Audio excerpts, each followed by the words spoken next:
bersama Kota Tua Magelang akan mengadakan tur the museum ya.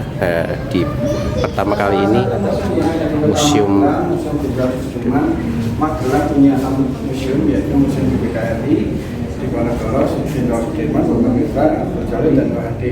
Nah, kenapa di area Badan ada Museum Sudirman, di mana museum ini diresmikan oleh Bapak Supardo Islam, yaitu beliau Gubernur Jawa Tengah masa di mana terdapat ruang tamu, ada kursi dan meja.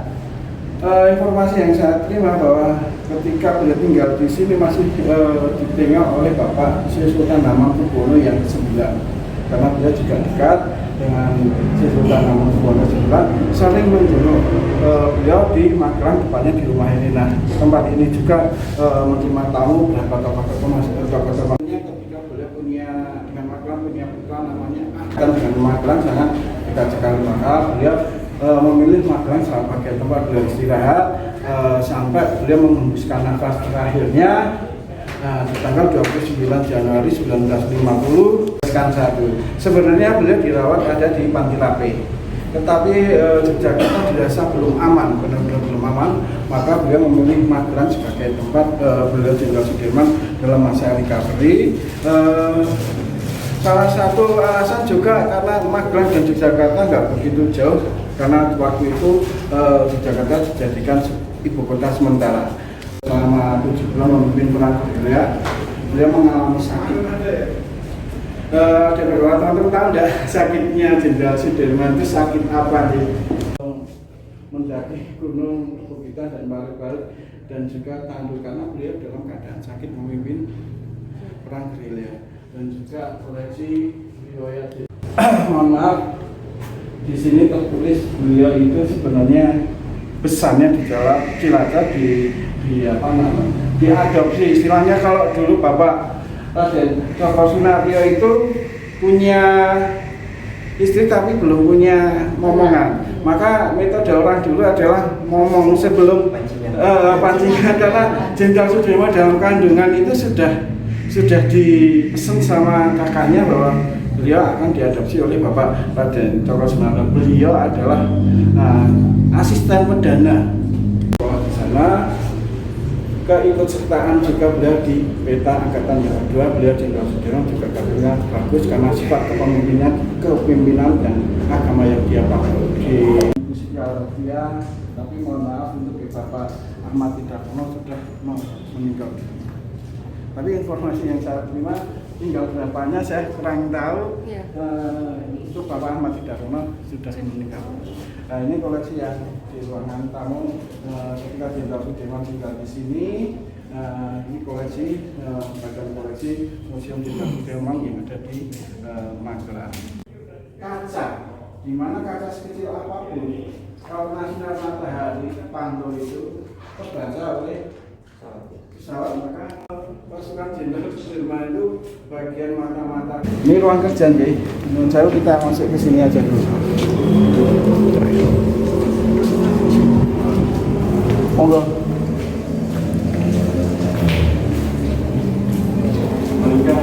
Nah, ini ruang dokter di mana Jenderal Sudirman ada beberapa ruangan yang khusus untuk merawat Jenderal Sudirman. Salah satu dokter yang ada di Kota Magelang, Bapak Sen, yang merawat Jenderal Sudirman. Di sini ruangan ketika beliau tinggal di sini ada ruangan dokter. Tetapi kita mengenalkan tandu di mana Jenderal Sudirman selama 7 bulan itu beliau memimpin perang gerilya dalam keadaan sakit dengan cara ditandu. Dengan cara ditandu ini jarak tempuh 1010 km.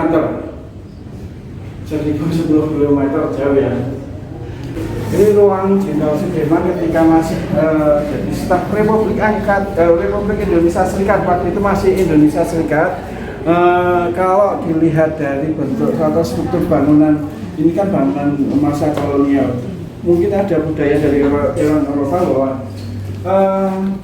sebuah bangunan ruang tamu pasti sampingnya adalah ruang kerja, di mana Jenderal Sudirman masih jadi Jenderal Sudirman itu ada bagian mata-mata Belanda. Nah, kita masuk ke sini. Sebenarnya ini yang kedua.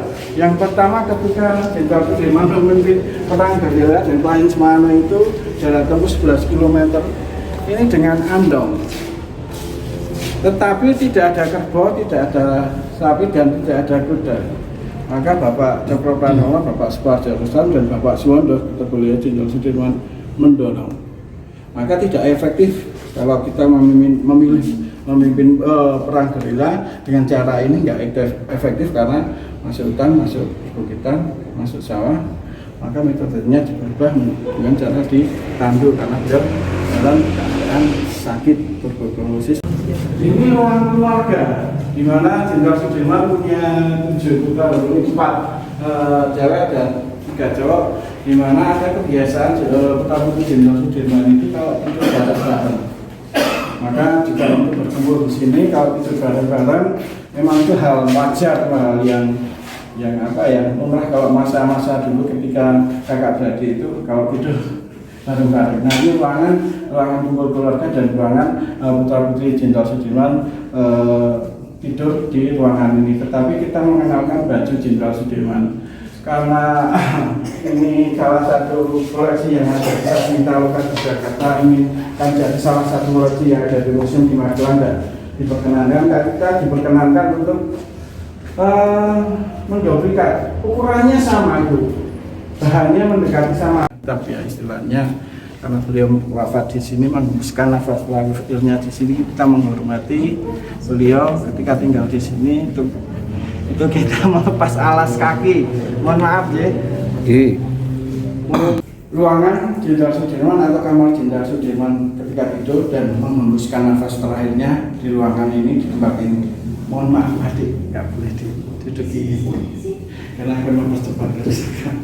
Nah, ini beberapa waktu yang lalu tahun 2001 kita untuk koleksi ini kita membersihkan atau kemarin wajahnya agak sedikit hitam. Ini masih asli semua Bu. Tetapi untuk guling kita udah agak bergantian guling. Kalau keseluruhannya kita masih asli. Dan beberapa waktu yang lalu tahun 2021 kita membersihkan dengan tim cagar budaya yang ada di Borobudur, di mana membersihkan lambu ini tidak dengan deterjen, tetapi secara alami dengan bahan alami, yaitu namanya yang kelara, yang buat batik itu. Karena batu-batan disimpan ada di sini. Nah, ini bentuknya fisik lemari Jenderal Sudirman ketika tinggal di sini. Ada beberapa cerita bahwa saya sering menyampaikan di ruangan ini ketika anak sekolah, atau mohon maaf untuk yang muslim aja, ketika saya menanyakan ada beberapa pertanyaan, gimana Jenderal Sudirman ki opo? Dia seorang jenderal. Mohon maaf ya, saya sering menyampaikan bahwa Jenderal Sudirman itu punya jimatnya cuma satu, air wudhu.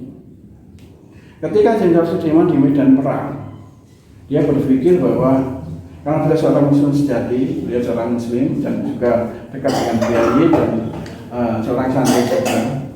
Jenderal Sudirman gak jauh dari air wudhu, berpikir bahwa di medan perang dia akan mati.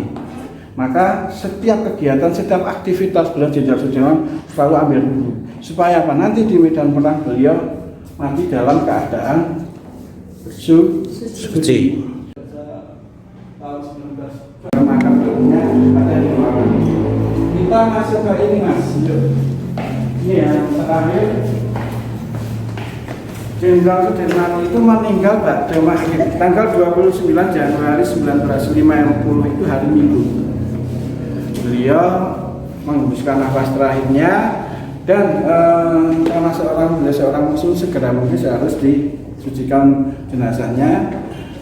Meja ini sebagai tempat beliau Jenderal Sudirman disucikan. Setelah itu dipeti pagi sekitar jam 9. Ini diberangkatkan dari rumah ini yang sekarang jadi museum. Kalau Bapak Ibu melihat bangunannya hampir sama kalau kita masuk. Setelah itu dibawa ke Yogyakarta, disemayamkan di sana, disolatkan di Masjid Agung Kauman. Setelah itu dimakamkan di Taman Makam Kusumanegara Semanggi, Yogyakarta. Beliau mengikuti peta pembela tanah air itu nuake umur.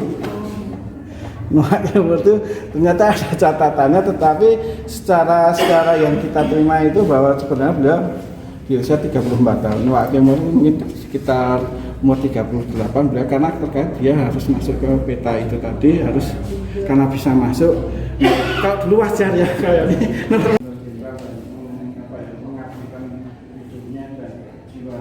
Kita akan lanjut lagi ke museum berikutnya yang ada di kota Magelang.